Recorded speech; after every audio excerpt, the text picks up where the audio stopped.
আসসালামু আলাইকুম, আশা করি সবাই ভালো আছেন। পাতিলের ভিতরে অল্প কিছু সিম আলু আসলে, লগে একটু মাছও আসলে। যাই হোক, পাতিলের ভিতরে বই পড়লাম খাওয়া দাওয়া করতে, আর রাত্রে খাওয়া দাওয়া করে ঘুম পারলাম। আর ঘুমে গুনতে উঠলাম 8টা বাজে। ঘুমে গুনতে উঠে বিছার খাতা গুছগাছ করে মুখ দেওয়ার জন্য পেস্ট ব্রাশ লয়ে চলে গেলাম মুখ দিতে। আর মুখ দিয়ে আইয়া বাকালাই দিয়ে আবার 1 প্যাকেট রুটি লই এলাম নাস্তা করার লইগে। বাসায় তো ডিম আছে, তাই 1 প্যাকেট রুটি লই এলাম। ডিম আর রুটি দিয়ে নাস্তা বানাবো, মানে ডিমগুলো আনসালাম আমি মূলত নাস্তা খাওয়ার লইগে। যাই হোক, ডিম সবকিছু লইয়ে চলে এলাম কিচেন রুমে। এ জায়গায় প্রথমে রুটি 2 পিস বাইর করে এর মাঝখান দিয়ে ছিঁড়ে ছিঁড়ে রাখলাম। এদিকে ডিমগুলো গোলাই রেডি করে হেলাইলাম। ডিম একটা ভাঙ্গেই গলতে আসলাম। দুইটা যদি এক লাগে করতে যাই তাহলে কম বেশি হয়ে যায়, একটা রুটিতে কম পড়ে, একটাইতে বেশি পড়ে। যাই হোক, এবার কড়াই গরম করে তেল দিয়ে সুন্দর করে ডিমটা ছাড়িয়ে দিলাম, আর পাশে রুটিটারও দিয়ে দিলাম। এবার ডিম যখন মোটামুটি আকার বাজে হয়ে গেল, রুটির ভিতরে দিয়ে দিলাম, আর রেডি হয়ে গেল নাস্তা। যাই হোক, এমনি করে 2 পিস রুটি রেডি করলাম আর বইয়ে পড়লাম নাস্তা খাইতে। নাস্তা পানি খাওয়া শেষ করে কই এখন বইয়ে থেকে গেলাম নাই, আস্তে আস্তে চাউল কটা ধুয়ে দেই, কারণ এইদিকে আবার তরকারি পাক শাক করতে হবে। এই জন্য কই আগে চাউল কটা ধুয়ে দিলে টেনশন থাকবে না, একদম নিশ্চিন্তে আরামসে পাক শাক করতে আর মনে। যাই হোক, চাউল দিয়ে বয় দেওয়ার পরে পেঁয়াজ মরিচ টরিচ যা আসলে এইগুলো রেডি করলাম।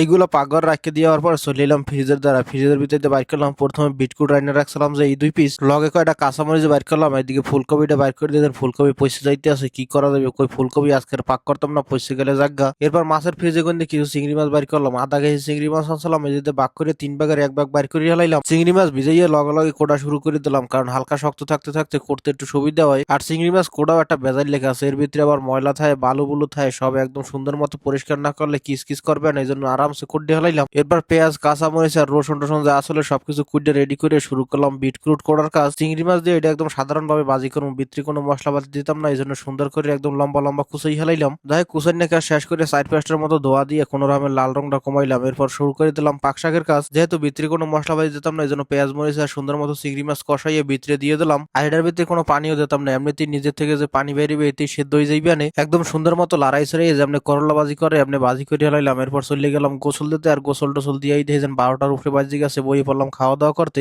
মাশাল্লাহ, চিংড়ি মাছ দিয়ে বিটরুট বাজি যেই স্বাদ হয়েছে কওয়ার মতো না, একটু মিষ্টি মিষ্টি লাগে কিন্তু সুন্দর লাগতেছে। আগের বার যখন পাক করছিলাম তখন প্রথম পাক করছিলাম, তো আগের বারও ভালো লাগছিল, কিন্তু এইবার আরো বেশি ভালো লাগতেছে। যাই হোক, খাওয়া দাওয়া শেষ করার পর মনে পড়ে জামা কাপড় তো আয়রন করে রাখলাম না, একটু পরে আবার ডিউটি যাইতে হবে। তাড়াতাড়ি করে বই পড়লাম আয়রন করতে, বেশি সময় না লাগাইয়ে ফটাফট করে একটা জামা আয়রন করে রেডি করে হালাইলাম। আর ডিউটি ড্রেস ট্রেস পরে রেডি হয়ে গেলাম ডিউটি যাওয়ার জন্য। আমি বর্তমানে যে জায়গায় ডিউটি করতেছি, কাজ কাম সুন্দর কাজ আর ডিউটিও বালা ডিউটি, কিন্তু আমার করবার মন চাইতেছে না, কারণ ডিউটি করি আমি যে মুদিরের লগে, উনি একদম বড় মুদির আমাকে রাইসের লগে। আর এই জায়গায় ডিউটি করলে অন্য লেভেলের একটা প্রেশার থাকে, যদি কোনো বাইলে কোনো জায়গায় আমি বুলটুল করি হেলাই তাইলে আমার কাম শেষ। বাইরে ডিউটি করলে কোনো জায়গায় যদি একদিন ঝাড়ু না মারি বা কোনো জায়গায় যদি একদিন মুভ না মারি কোনো সমস্যা হয় না। এই জায়গায় অবশ্য ঝাড়ু মারা মুভ মারার কাজ কমই, চা গাওয়া বানানোর কাজই বেশি, কিন্তু তারপরও অন্য লেভেলের একটা প্রেশার থাকে। মনে করেন যেন একজন বড় মুদির এসে আমগো মুদিরের লগে দেখা সাক্ষাৎ করতে, তখন আমার দিয়ে চা গাওয়া হ্যাগো ডালিয়ে দেওয়া লাগে। যদি মনে করেন ওই সময় চা গাওয়া কোনো কিছু নিচি পড়ে যায়, এই জন্য খুব ভয় লাগে। বাইরে কাজ করলে কোনো ভয় থাকে না।